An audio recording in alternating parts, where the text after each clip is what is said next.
This is Fletcher Moss Park in Didsbury in South Manchester, and it has a very special place in the history of conservation in the UK.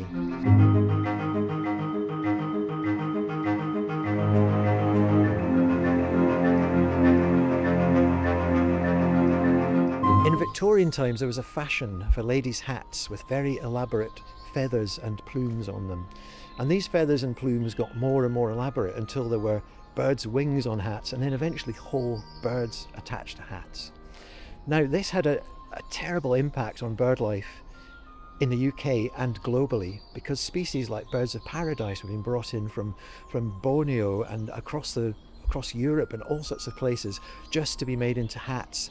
It was an incredibly huge industry at the time, worth about £20 million, and that's in the money of those days, not in our money. If we adjust that for inflation, we're talking about something that's worth about £2 billion a year. Now, there were a lot of birds coming close to extinction, and one of the British birds that came very close to that was the great crested grebe. These rather beautiful water birds that perform an amazing mating dance every season.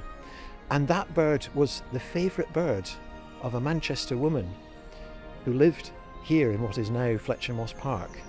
And she decided that all this slaughter in the name of fashion had to end.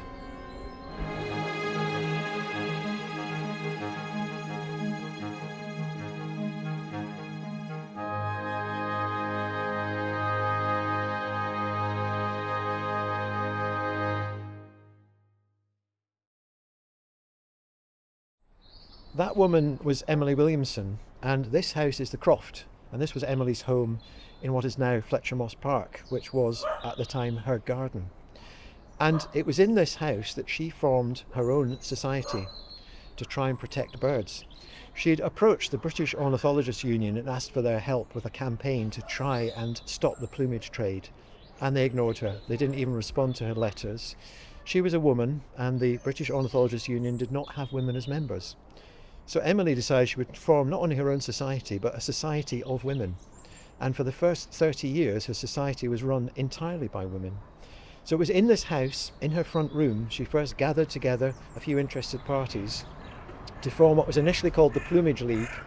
But then she joined forces with other like-minded people in the country to form the Society for the Protection of Birds, which by 1903 was recognised enough to get a royal charter and become the Royal Society for the Protection of Birds. And the society campaigned against the plumage trade, and in 1921 the government brought in legislation which banned the import of feathers from abroad, which helped to protect those birds of paradise and species from all over the planet. And that was the first big step and one of the first big pieces of conservation legislation ever passed in this country.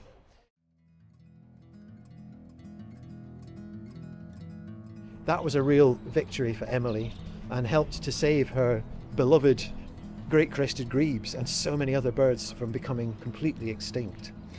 The society then went on to challenge other threats to birds, so loss of habitat, and began working on nature reserves. Brought its first nature reserves in the 1930s, and it's steadily grown from that. There are now over 200 reserves in the UK, from the Scilly Isles up to Shetland and all points in between. And the RSPB, the society that started in this house, is now the largest conservation organisation in the UK. But the battle isn't won. Emily saved millions of birds from destruction through the plumage trade, but birds face challenges today, and we continue to try and address those.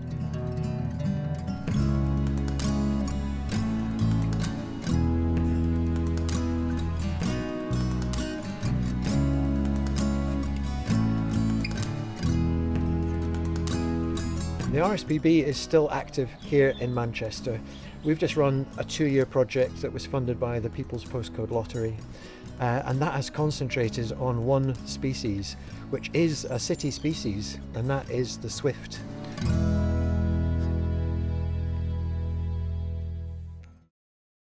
Swifts are summer visitors to the UK.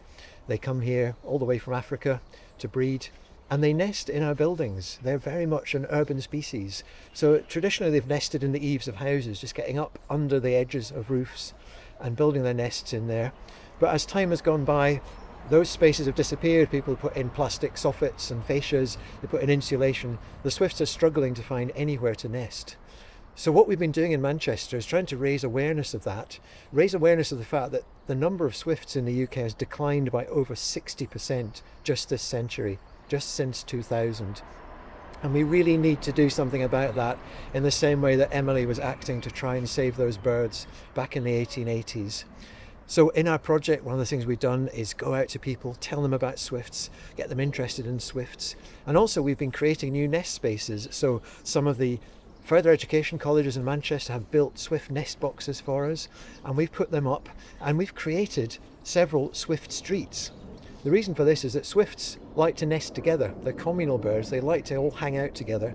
So if you put lots of boxes for them to nest on one street, they like that, but it also brings the street together, it brings the community together, and it helps us reach people in cities who maybe can't get out to our nature reserves and give them a bit of nature virtually on their doorstep that they can be involved with. We're also campaigning with councils and with the government to try and create new nest spaces and buildings when they're built. And one of the ways of doing this is to put in swift bricks. And they're the size of a house brick, but they're hollow.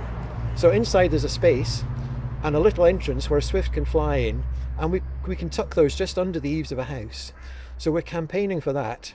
And as part of the campaign and the work we're doing, one of the really nice things here in Fletcher Moss Park is our colleagues at South Manchester Swifts have made sure that there are swift bricks here in Emily Williamson's house. So back in 1889, in this house in Didsbury, it was the fashion industry that inspired Emily Williamson to take action to protect birds, to protect nature. And now in the 21st century, nature still faces challenges from fashion. When you think about our fast fashion culture, our tendency to just throw away things, that is having an impact on our environment and on everything in it and all the birds, beasts and plants in it. So here in Manchester today, we still need to think about these things. We still need to make those connections. And to help you do that, there's going to be a fantastic exhibition at Manchester Museum called Human Natures that will help to make those connections, make those links, and make you think about how you, like Emily Williamson, can do something for nature.